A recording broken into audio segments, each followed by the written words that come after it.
Oralia Martinez built a full-time YouTube career with 36,000 subscribers by serving plus-size women who felt overlooked by the fashion industry. We were really doubling down on the woman who was plus size, who needed help. That's one of my goals for my channel, is to help my audience find pieces for their wardrobe that are going to make them look and feel good. And she's navigating a really interesting challenge right now, transitioning her content from plus size to mid-size fashion while still keeping her audience engaged.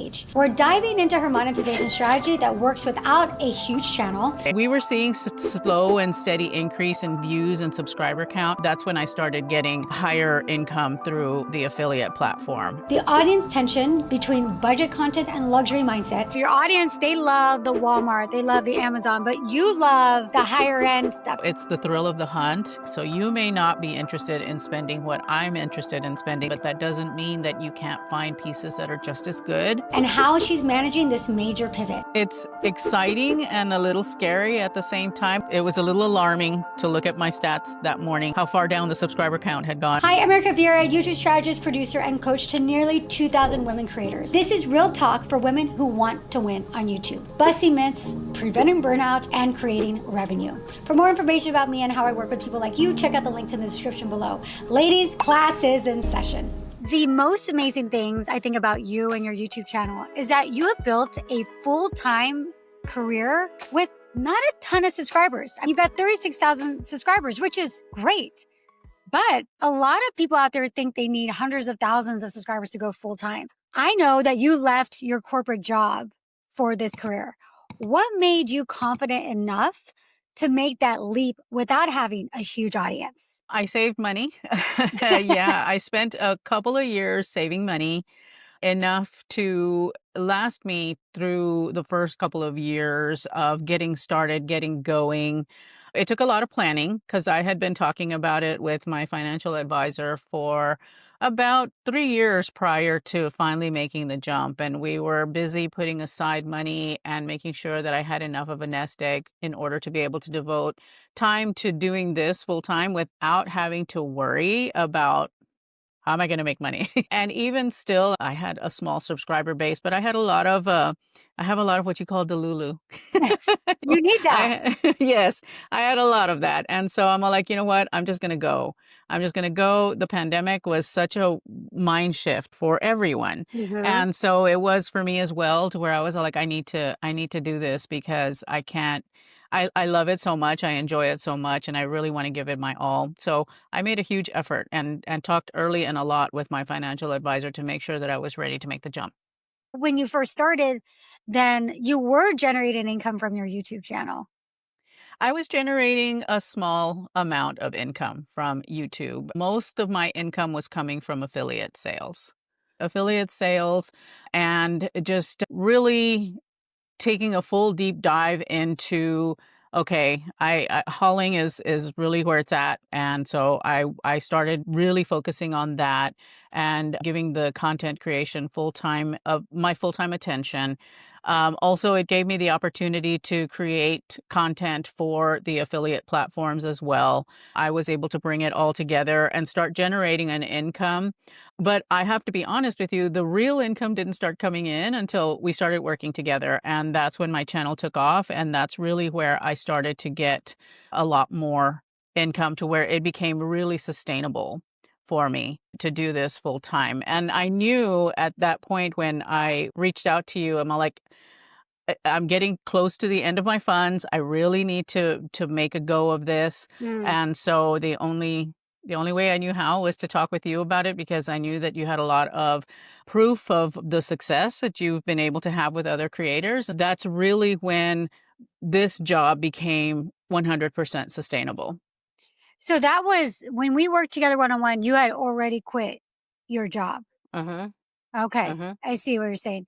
And then that is scary for people because, like you're saying, my funds are on the end of running out. I haven't made maybe as much as I thought I was going to. And now I'm going to spend even more and invest in a coach, which I think a lot of people might not do because they're so scared. But you made a different decision. You said, you know what, I am going to invest in that and really hope this works. Yeah, pretty much. It was a very calculated business expense because you have to spend money to make money. Mm-hmm. And I needed someone that could help me get my head into YouTube in a much more strategic way. Mm. And so I knew that it was going to be a really great return on investment. I guess I would call it a calculated risk. Yeah. It's paid off. It's paid off Mm. a lot, and definitely getting a lot more income. We saw when working together, we saw increases coming in through affiliate, and then through YouTube has now got their YouTube shop program, which you kept pushing me to join. Mm-hmm. And that really has been a game changer as far as the revenue that I earn on a monthly basis to where I can sustain. You were working in corporate. You had your YouTube channel on the side. You were working on it at the same time, and then you saved up to be able to, sounds like, commit the time Hmm. and energy into doing YouTube. But then even after you had quit your job, you still weren't in a position where you were fully replacing that income, basically. Correct. Yeah. I was making enough to somewhat sustain the business, but not to live. Then you invested in me. And then Mhm. at what point then, after working together, did things start to change for you? Or what do you think was that biggest shift for you? The one that I remember the most is when you told me, do an Amazon haul. Do a plus size Amazon haul, and really emphasize the plus size in the title and in the thumbnail. And that's really when my channel started to take off. That was one of my highest viewed videos at the time, and also revenue generating through affiliate platforms. And that was a turning point, I have to say. We were seeing slow and steady increase in views and subscriber count, but it was that particular Amazon video. That's when I started getting higher income through the affiliate platform. And so we saw a huge return on investment on both sides, both on the affiliate side as well as on the YouTube algorithm side, because that really got me going in the algorithm in such a way that it did bring in quite a few subscribers. And then also the video that we did about being frumpy, that video also really got me into the algorithm in such a way that I started getting a lot more views and I got a lot more subscribers. And every summer that video tends to generate a lot of subscribers ever since we Yeah. published that one. Yeah. That's amazing. What were some other breakthroughs that happened at that point?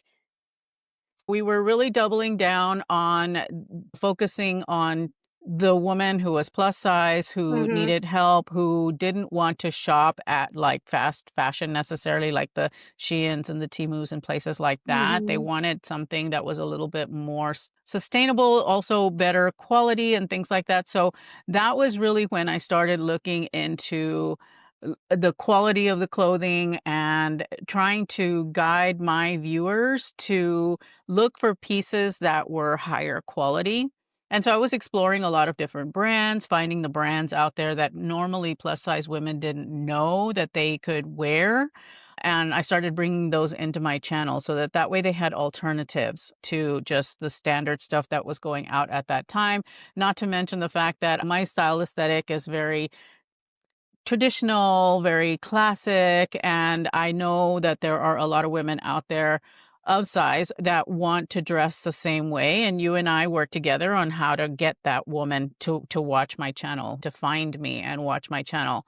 And so it was all of those things combined in that summer that we were first working together, that first 6 months, that really defined my channel and really set me on the path that I'm on now.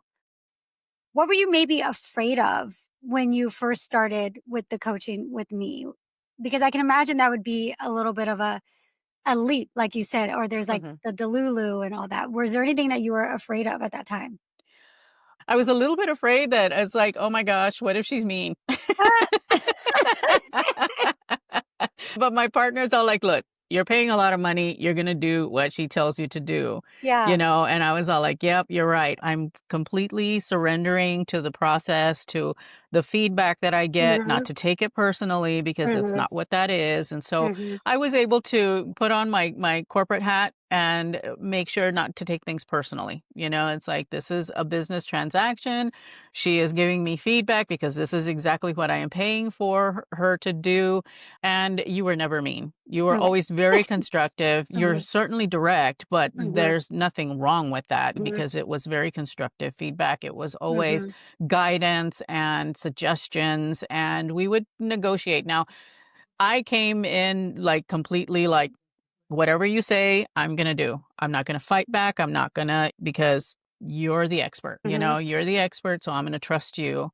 And, so I surrendered to the process, and, it did me really well with minimal Yeah. pain.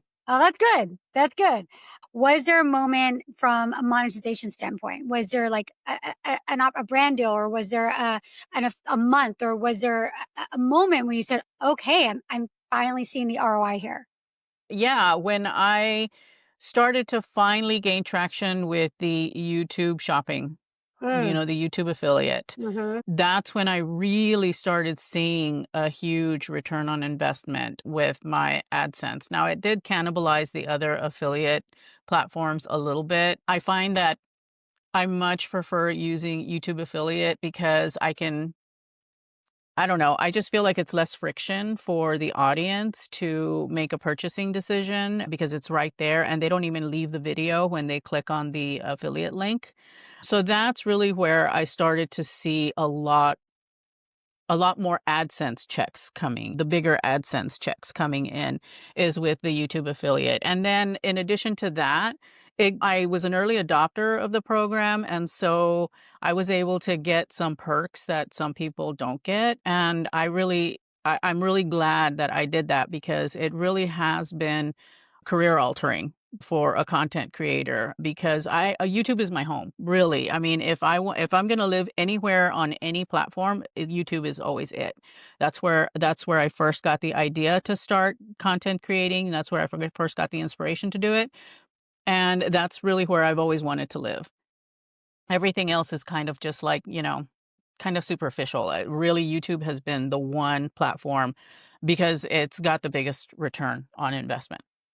Anywhere that I can, I'm very strategic in how I link and the hauls that I bring, making sure that they are part of the YouTube shop. Every now and again, I'll bring one that isn't because there's just stuff that I know my audience is going to love to see, and so I work that in. But for the most part, I am very strategic in how I post and when I post and what I post and how often I post it because it really helps to funnel into that particular revenue stream, which has been really great because I have found that the YouTube shopping program has got probably some of the best affiliate rates. Mhm. They do. And so they are fully invested, and so I'm going along for the ride. Yeah. And you're probably a lot happier, I would think, doing what you're doing now than corporate America. Yes, absolutely, because my time is my own. Mhm. I make my schedule. I am in control of all of my intellectual property. I mean, it's all mine. Mhm. And before I got into corporate, I did do real estate for about a year and a half. And that's when I got my first taste of, oh, wow. So this is what it's like to be in charge of your own destiny. You make as much or as little money as you want. And I got a taste of that and I never lost it. And then so, as I was going along in my corporate career, because I was in a corporate job for about 15 years, and towards the end, I'm like, I need to get out of this. It's like having to deal with temperamental leadership and all of that. I'm just like, I'm kind of tired of being at the whims of some executive who doesn't understand what it is to do the day-to-day job. Yeah. And so I'm all like, you know what? I just need to be in business for myself. Yeah. Yeah. And YouTube was that out for you. Hmm. So you talked about how you were strategic in the way that you upload. Can you share kind of some of that strategy? Yeah, totally. I make sure that I do at least one haul a week, Mhm. generally closer to the weekend because that's when people that's when they start looking for the sales. That's when they do all their shopping is on the weekends, whether it's online or in store. then I also do a styling video. I try to get 3 videos in a week, so I do a styling video of some sort, and generally that styling video is showcasing some of the stuff that I have actually kept from my hauls. And then I do a vlog, once a week or once every other week, just depending on what my schedule looks like. And the vlog is my creative outlet. That's where I get to have fun. That's where I get to tell stories. It's not such a straightforward kind of video like a haul or a styling video. And so that's where I really, really would love to go at some point in future. But it's just my fun. That's my fun area. The vlogging, I know. So Yeah. I know people that vlog, and I know you're one of them. A lot of 'em, they really enjoy it, and you have created a nice community with your viewers. It's not getting as many views as your fashion videos, but you have a decent following on your vlog. Yeah. Yeah. I'm pretty happy with that. And it really has, surprising to me, it really has bonded me with my audience. And I love those folks who watch my vlogs because they're my people. And I've told them that you're my people, you are my tribe because you are the diehards. You're the ones that are here for everything, even the stuff that a lot of other people don't really care about. You're here for it, and I love that. And it's so fun to read the comments, respond to the comments. They say the funniest things, and we're just laughing. And it's really built a community. And so now I truly understand the power of YouTube to build community because something like that is very personal. And so I have this group of people around me that just, they envelop me, and it's just so satisfying. It's very, very gratifying. I'm so very grateful to have that because it's really special. And like I said, it was a surprise to me. I did not expect to, like I said, bond with my audience like that. And so it's been really awesome. When you first started vlogging, what was your goal with that? I wanted to play creatively because I was in college, I was a film major. And Mhm. so I really loved making film. I really loved telling a story, and the vlogs helped me to do that. So that's really been what I have truly loved about it. So it's that creative outlet, that ability to plan out the shots and plan out the story and find the music. And sometimes the music inspires the visuals, sometimes the visuals inspire the music. And it's just that ability of telling a story, of sharing and just doing what my little creative heart desires. What return do you see from this time investment that makes it worthwhile for your business? um Because it helps me to build a core audience that trusts me.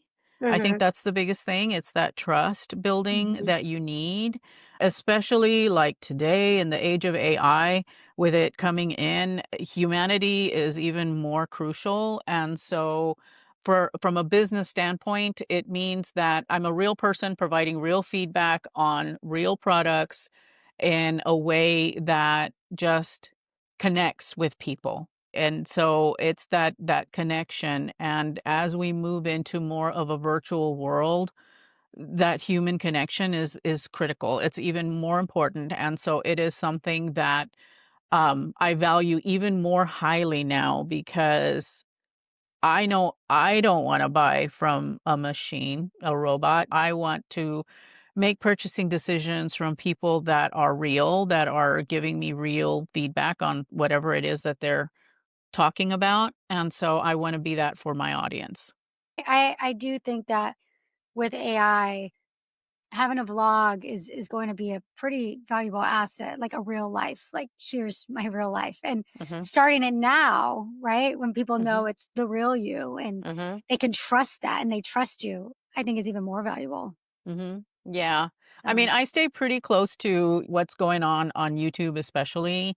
And there's a lot of content out there about AI and it's taking over and all of this and that. And I'm all like, yeah, but my generations, they're going to play with it, but they're not going to buy into it completely, I don't think. And so yeah. it's good that my demographic is Gen X on up. And so um, I'm talking to my people, and so I know that they're going to want human interaction more than anything. The younger generations, maybe not so much, but Mm-hmm. my generation, which is my core audience, yes. Mm-hmm. One thing I know about you and your content is that your audience, they love the Walmart, they love the Amazon, but you love the higher end stuff. You like the Ralph Lauren, right? How do you hmm balance creating content your audience wants to see while staying true to your own personal style preferences? Well, the good thing about it is that I love to shop no matter what.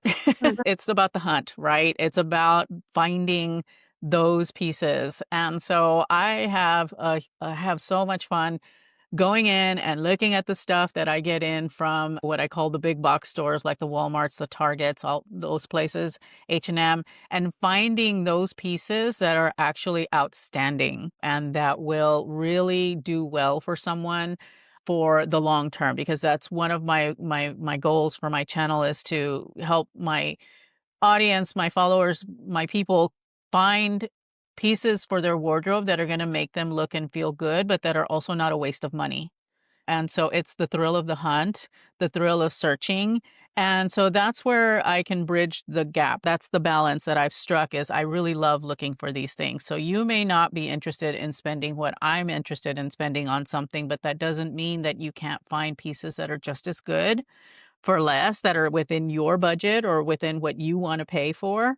So I'm going to go out and find it for you. I'm going to go out and find it, and then there's fun in mixing high low. There, you show people you only paid $25 for this skirt, but you can combine it with a $250 blazer, and you're going to look amazing, and nobody's going to know. They're going to think that you're wearing designer from head to toe, and you're going to have that air of, you know, elegance and just that expensive kind of vibe, right? And so I love doing that too, being Mhm. able to find those diamonds out there that don't cost the diamond price. Yeah, and I think that's what your your viewers really love about you. Yeah, I mean, it's that mix, right? It's a balance. And Mhm. like I said, there are some women out there. I know I've got folks in my audience that can't afford that kind of thing, especially in Mhm. this day and age where, the inflation is like at an all-time high, and people are more interested in value for money. And so that's what I bring to the table for them.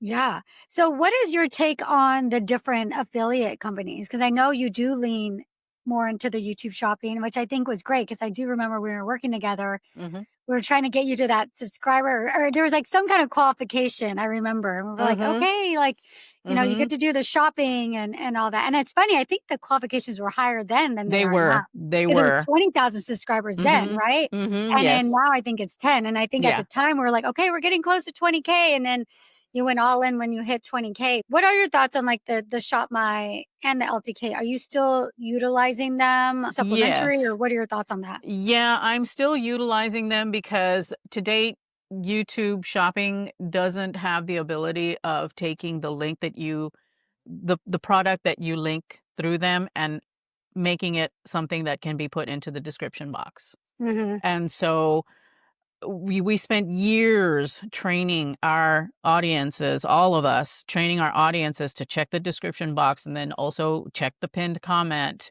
There's still a fair percentage of women that actually go to the description or to the pinned comment because that's what they learned, right? I lean into the YouTube shopping because it's easy for those people who don't want a lot of extra steps that they have to take in order to get to it. So that's always been my primary. And then I still fall back though on various affiliate platforms. I'm kind of exploring them all right now to find out who's going to give me the best bang for my buck. Because, I mean, after all, I am a business. So I have to be Hmm. strategic about which platforms I use that are going to make me a success. And so some platforms are easier than others to get like brand work from. And so I am exploring them all at the time. Right now, I've been using ShopMy. I used LTK for the longest time. And now I'm exploring Magic Links to see what they have available, to see which one I like the best, which one's going to pay me the most. But I have to say that for the most part, as far as I know, for the most part, YouTube still is offering the top dollar. I just wish that they would make it to where we could put those links in the description bar, because I would go 100% that way. Yeah. What are the plus or minuses for some of the other ones? Some of them offer bonus payouts and others don't. So Mhm. that's one thing. Some of them have got easier criteria for brand deals or brand negotiations, brand offers than others. For instance, I mean, I've been on LTK forever, and I hadn't used Magic Links for a long time because Magic Links was what I was using originally. And then when I Mhm. got accepted into LTK, I completely shifted over there and kind of Okay. left Magic Links kind of out there. I ghosted them. But not that they were reaching out to me or anything like that. I just stopped using them. And then recently, about a month ago, I decided to start using Magic Links again. So I went in and I relogged in and looked around and linked a few things. And then I got an offer Oh, for like a for a brand deal? brand collaboration. That's actually Mm. going live today with a good rate at Oh, that. We great. didn't really have to negotiate because they pretty much hit my rate on the nose. Who's the brand? Quince. Oh, Yeah. nice. Yeah. Yeah. So I got a collaboration with Quince through Magic Links, and I am pretty happy, you know? I mean, they're a little bit strict, a little bit more strict, I think, than the others, because there are certain things that they don't want you to have in the description box and things like that. And, oh, I can't use the affiliate links, the YouTube affiliate links for this Mhm. particular video, you know, and that's understandable because they want to drive traffic through Magic Links. Yeah. And I'm fine with that. But it was boom, like that after 2 or 3 weeks of using their platform, and they reached out to me. And maybe it was because I had grown so much since I originally started using them. Yeah. But it They was probably it saw the was numbers come in right away. yeah, yeah. Mhm. And I mean, Quince is one of my favorite brands. I love Quince, and so it Yeah. was no problem for me to say yes to that because I absolutely love them. And so it's pretty good. It was really awesome to just out of the blue get something like that. And like I said, I've been on LTK for ages, and I've gotten little ones, little itty bitty ones, always skincare or something. So that was really nice. And so I'm like, okay, What made you jump into Magic Links? talking with a bunch of friends. We chat on the daily, and it's a group of us, and some of them were all like, "You should try Magic Links," and so you know, I said, "Okay, I have an account with them, so I might as well just Mhm. go in there and start playing around." And I like them because they've got a bonus structure, which is an extra incentive Mhm. to go in and use the platform. So that was kind of it, and we were just networking, just talking with my friends, and they were seeing success, and so I'm like, "Okay, well, I'll give it a shot." Yeah. And so now that you've got that brand deal, are you more motivated now to do more stuff with them and do more of Mhm. your links through them? Mhm. Yeah, I've gotten very strategic about the affiliate platforms because there are certain things that Magic Links doesn't have that LTK does, but regards Instagram and Pinterest, the other Mm. platforms, right?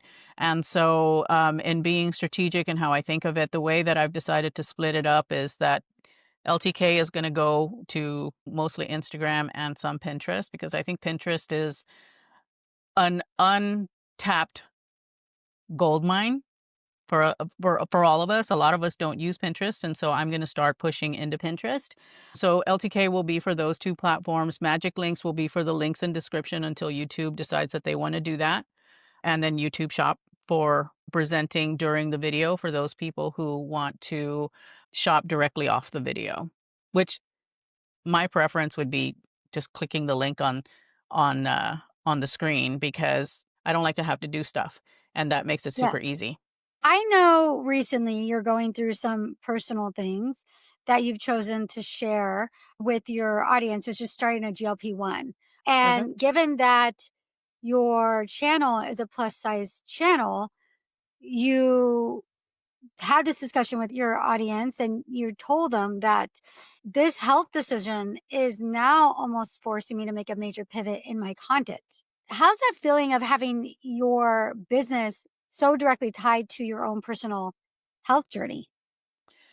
It's exciting and a little scary at the same time, but mostly exciting. Mm-hmm. The scary was just getting up to making that announcement, letting them know what was coming. And I think the worst of it is done. Everybody that was going to drop off has dropped off.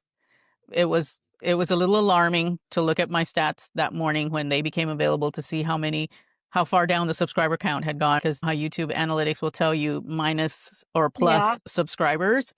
And so it was a little alarming, but like I said, it's been a few days since I've made that announcement and everything has settled. But the most exciting thing about it is that I did not know that so much of my audience, or I didn't think that so much of my audience were either on the same journey that I'm on. And so they're all like, let's do this together, or we're not plus size viewers.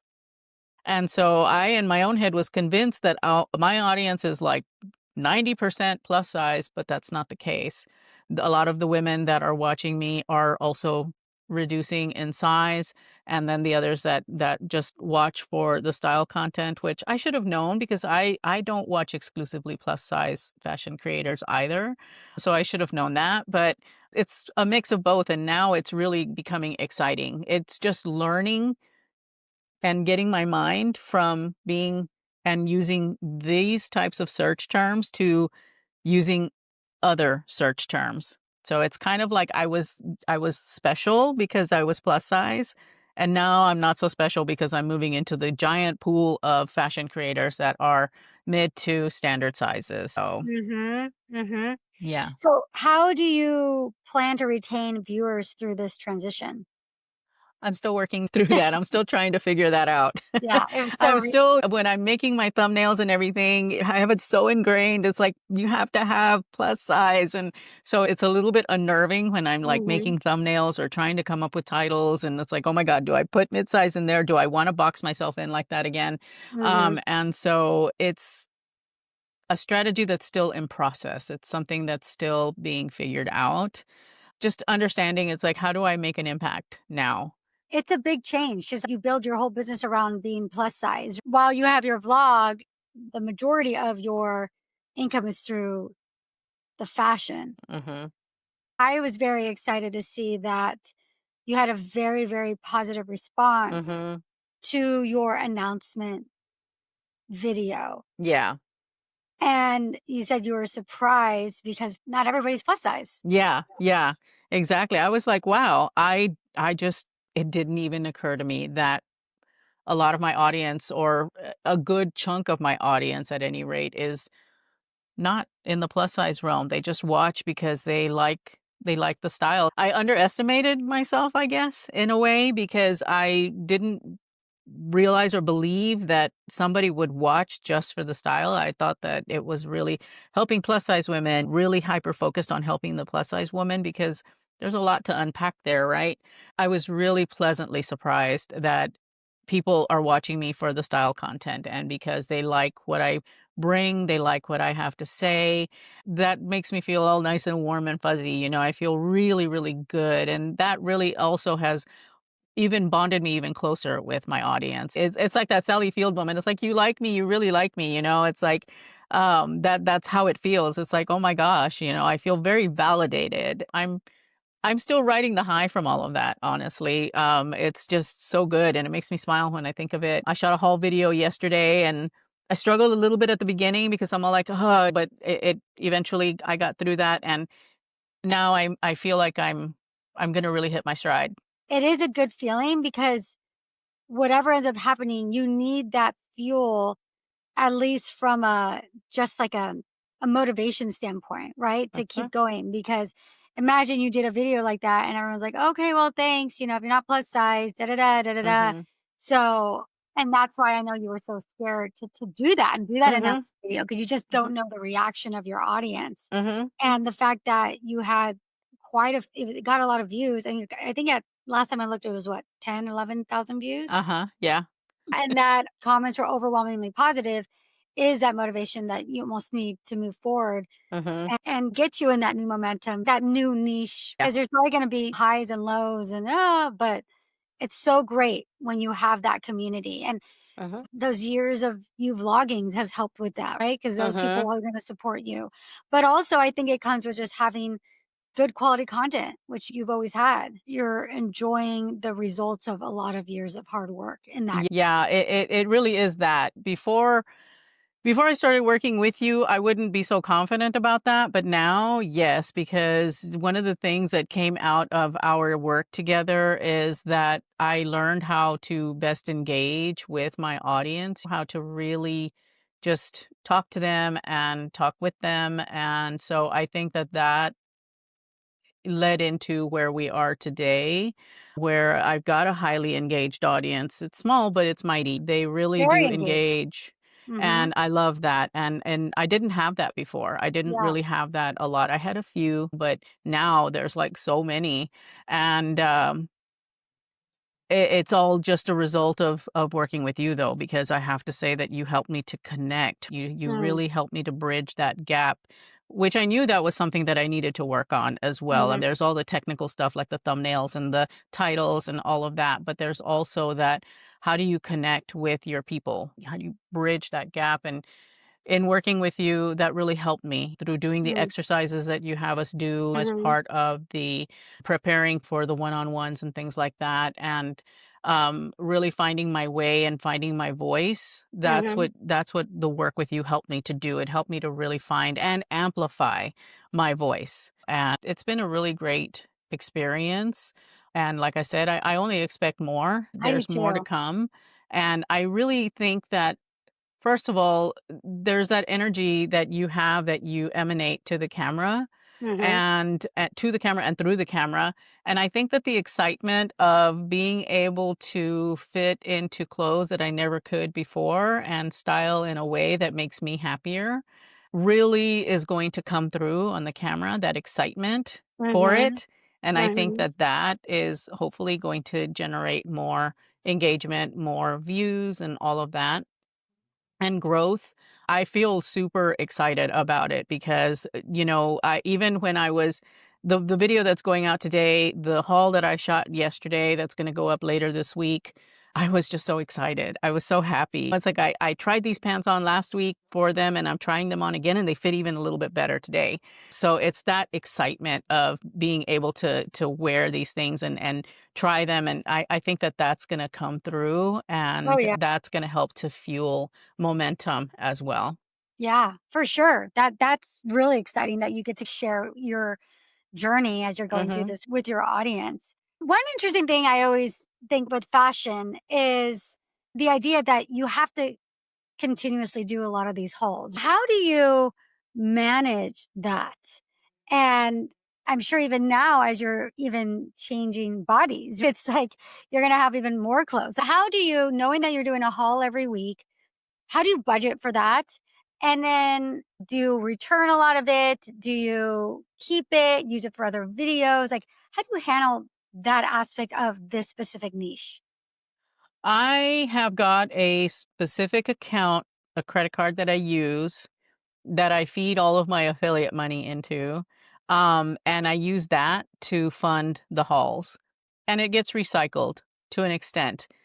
Because I do keep a small percentage. I do keep a couple of pieces at least of a haul, unless it's like really amazing and I end up only returning 2 things out of 10. So it's really just planning, right? It's making sure that I've got enough money to fund the hauls for the month, making sure that I'm getting the returns done in time so that that money gets recycled. And then whatever I do keep it for a couple of reasons. One, I really like it. I don't keep anything that I don't really like. And so if I really like it, and then I will use it to style for the affiliates for LTK and all of the others. And so that's essentially how it goes. It's just a budgeting and a recycling. And yes, I do return. I would have to say probably it's an 80-20. I return 80% of what I buy. The rest I hang on to and I style it and I try and wear it as much as possible. But yeah, it's just that general rotation. And I have a certain set of retailers that I go to. Like I said, I try and line up with whatever is through the YouTube shopping, Hmm. because that's one, I like the brands that they have for the most part. I wish they would add Old Navy and Gap, but they haven't Yeah, they yet. don't have it. I Yeah. know, and I really, really wish they would. But also, just all the brands that they do carry, I like, my audience likes, they value. Hmm. And so I do bring in some occasional H&M or Old Navy or Mango, but really I stick to the ones that are with YouTube affiliate because Mm. that's my bread and butter. That's why I stick to that. Not to mention the fact that my audience really likes it, especially Walmart. They love Walmart. Even over Target and over the others, Walmart and Talbot. Talbot's another big money maker for me, but really those 2 are the 2. So it's kinda Mm. weird. It's like you got Walmart and then you got Talbot. There's, like, Yeah. miles apart from each other in price point, but people love both of them. Yeah, that's great. And I do know a lot of times they'll return all the clothes, which is just that's part of That's doing the yeah. business. I mean, You know, you're making these brands money.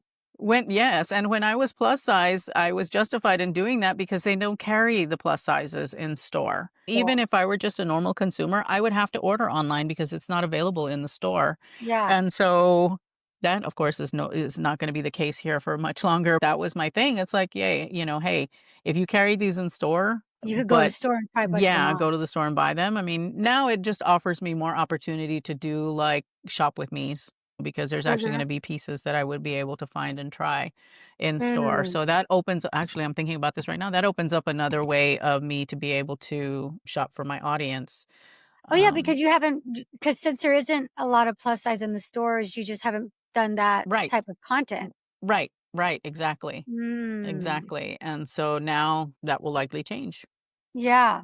Yeah. That's interesting. And in some ways with the plus size, there was a benefit in the sense that, yeah, and I remember us talking about this, is that because it's not widely available or not as easy to find, or especially in Uh-huh. store, a lot of your viewers relied on you Uh-huh. to kind of try things on and show what it looked like on a plus size body. Uh-huh. But you could still bring that to your videos, even if you're not that size, because you were that size and you Mhm. understand that size. It's just the nature of the business, Mhm. and I didn't have anybody put me, like, on a no return list or anything like that. Yeah. No one's ever done that, thankfully, um, and I return it in pristine condition. I make sure I do the whole putting a scarf over my head thing so that when I'm putting things on over my head, there's no makeup that transfers onto the clothes, all of Oh, that. is I that a take trick? yeah, Oh, I didn't yeah, know that. So you bring a yes. scarf and you put it over your face? It's this scarf back here that's Oh, behind me. and you put it over I you? put it over my face, and then I put the garment on, and then I pull the scarf off, Oh. you Oh, know? Yeah. I've never heard that, but that makes sense. I know I feel like anytime I try on clothes, if I have makeup, I'm like, "Oh," like, try Uh-huh, yeah, it's like you have to open it up. Yeah, no, I I go just like use a this with scarf my trick. lips. I'm always like, Nope, I nope. get dirty. I use a scarf. Um, I have this one particular one, and I use it when I think that, your like, shopping especially if scarf it's like a turtleneck or something are that's just really white. close collar, yeah. Yeah. When you were working with me and doing the coaching, how did having an outside perspective help you see opportunities in your content that you maybe didn't see before? It's kind of like hiring a therapist. You need Mhm. an objective third party to look at what the situation is to give you the advice and the guidance that you cannot see yourself because you're too close to it. Mm. Yeah. And so I Mhm. needed that objective opinion, somebody that's watching my videos that is not emotionally attached in the way that I am and giving me telling me what I needed to hear, right? Mhm. And having that person working with you, especially if you are accepting of the feedback, because you have to be willing to Yeah, give you have to in be to the open to it. process, to trust the process and allow that person to guide you. So that was a trick right there. It's like I said earlier, it's like I hired her to help me, so I need to take her advice. I'm not going to fight against what she tells me. I know you've had other clients that will fight you tooth and nail, and I'm all like, why did you hire her then if you Yeah. aren't ready or willing to hear what she has to tell you and do what she tells you to do? Mhm. Yes, there might be disagreements and you bring them and we talk through them and Mhm. we compromised in some situations, but I wasn't going to fight you Yeah. because I wanted your help. Yeah. That's the one thing I ask people now that are working with me as like, what are your non-negotiables? Because I need to know, like, Uh-huh. what are you willing to do, not willing to do, all that. And that helps me too, because I never Uh-huh. want anybody to do anything that they're not comfortable with. And some people just really aren't. And some people are like, Yeah. you know what? I'm open to doing this differently. Or some people are like, I'm not. I'm never going to do this. I'm never going to do that. I'm never, okay. And then I Yeah. know, and then I need to know and work around those parameters. Yeah. You were very respectful of that because Mhm. I know we talked about swimsuits. Oh, And I yeah. was all like, nope, No. the internet does not need to see me in a swimsuit, and you're like, I was okay. like, and how has your decision making changed since working with a coach? Oh my gosh. I have you in my head always. When I'm planning out my content, when I'm working on my thumbnail, when I'm scripting my video or doing the outlines, I've got Erica back there. No, you didn't. No, no, no. Oh my God. We need your Ah. face. We need to see your face in the thumbnail. Oh my Oh God, yeah. thumbnails Oh were my the gosh, I toughest remember because that's that. where we went back and forth the most, but that's where I Yeah. really needed help. By the end of it, you were so much better. Like, I just feel like by the end of it, I was like, okay, you're getting it. Yeah, and one of the other benefits that I see is that I know now to read thumbnail trends because thumbnail styles trend, Yeah. and they Mhm. come and go. What we used to do back in the day of the 7 shots of us doing a mirror selfie, that doesn't work anymore in Yeah. a fashion Yeah. thumbnail. They need Yeah. to see your face, Mhm. and the one thumbnail I did that didn't have my face, that thumbnail Didn't do tanked, well. and so I put my face in there and it got a little better, but by then it was too late. Yeah. And now I know how to read the thumbnail trends. It's like I spend my life on YouTube. I don't even watch TV really that much anymore. I mostly watch Yeah. YouTube, right? And so Same. I Same. look at the thumbnails, and if I see that the thumbnails are shifting, maybe it's going and they're doing this instead of that, then I start to think about, okay, should I adjust my strategy? Yeah. But for the most part, yeah, the thumbnails was the one of the areas, I think, the packaging in general, but the Mhm. thumbnail really was one of the areas where you helped me the most because I sucked at thumbnails. They Yeah. were horrible and they were painful and I hated Yeah. them. And now I'm all like, I can, I think of the thumbnail ahead of time because that's another thing you taught me to do is kind of Mhm. envision the thumbnail or make notes Conceptualize. about it. Mhm. But now I can crank out a thumbnail in 30 minutes, Yeah. maybe less sometimes if it's a haul, especially because those are kind of formula. Where I'm struggling right now is vlogs, the vlog thumbnails. I still struggle Yeah. with the vlog thumbnails because I'm Yeah. still Those could uncertain be as to what tricky. really works. And I Yeah. tried the A/B testing thing in YouTube for thumbnails, and no matter how different they are from each other, they both end up scoring about the same. So I'm all like, That's just maybe you because I see it different in other channels. But that means mm-hmm. that they're They're clicking regardless. So they're clicking, and maybe you have to try two completely different concepts. Like, I think what a lot of people are doing, and one of the mistakes they're making is like they're making three thumbnails that are super similar.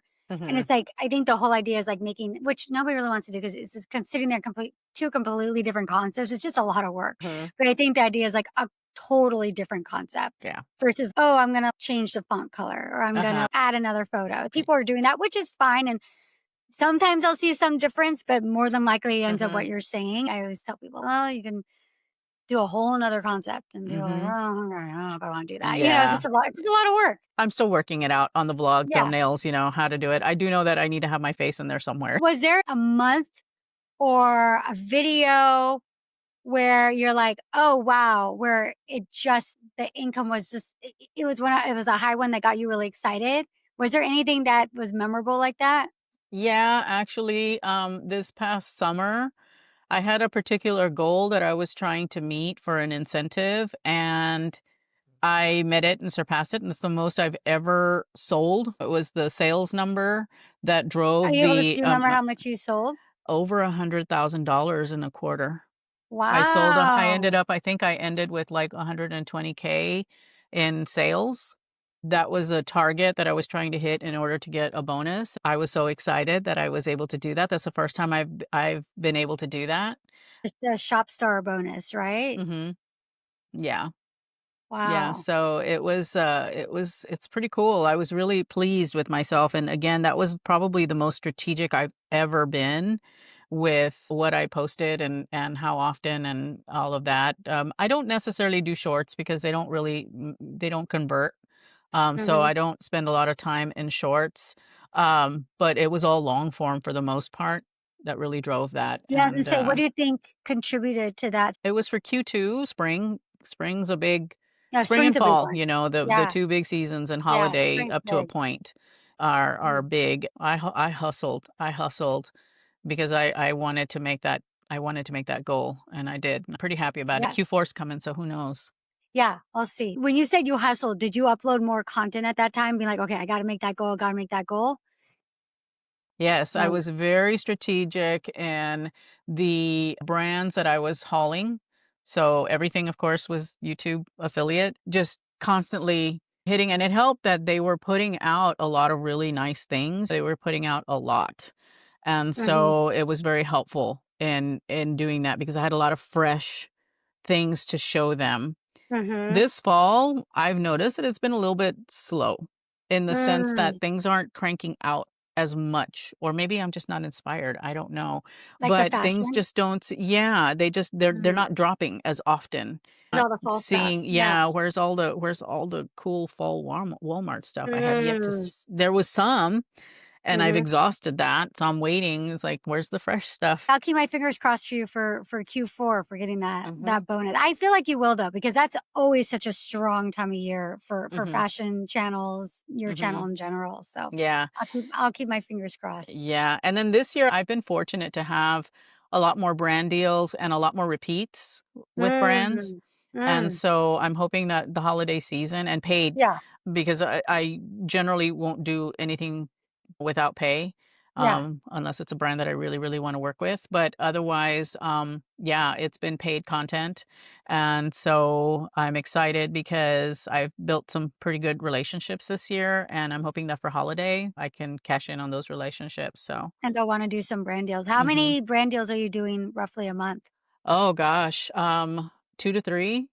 Okay. Yeah, It's 2 pretty to good. 3. Yeah, I try and keep a balance. I don't wanna make every video some kind of sponsored content Yeah. because Yeah. I feel that doing that is annoying. It Mhm. annoys me when I see Yeah. that, and I feel that my audience would also be annoyed, and it degrades the trust, I Mhm. think, when you're Mhm. constantly selling something. Yeah. Yes, I'm constantly selling something, I'm constantly showing my clothes and things like Yeah. that, but not like sponsored content.